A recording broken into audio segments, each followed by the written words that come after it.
دیکھیے موسم سرما کی راتیں بہت لمبی ہو جاتی ہیں، لہذا راتوں کو اٹھنا قیام کرنا موسم گرما کی نسبت آسان ہو جاتا ہے۔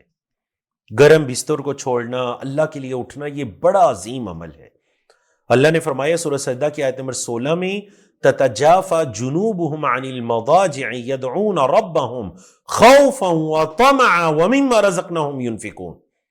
ان کے یہ پہلو الگ ہوتے ہیں ان کے بستروں سے، اپنے رب کو پکارتے ہیں اللہ سے ڈرتے ہوئے بھی اور اس سے اجر کی امید رکھتے ہوئے بھی، اور جو ہم نے انہیں رزق دیا ہوتا ہے اس میں سے خرچ کرتے ہیں، ہمارے دیے ہوئے رزق میں سے خرچ کرتے ہیں۔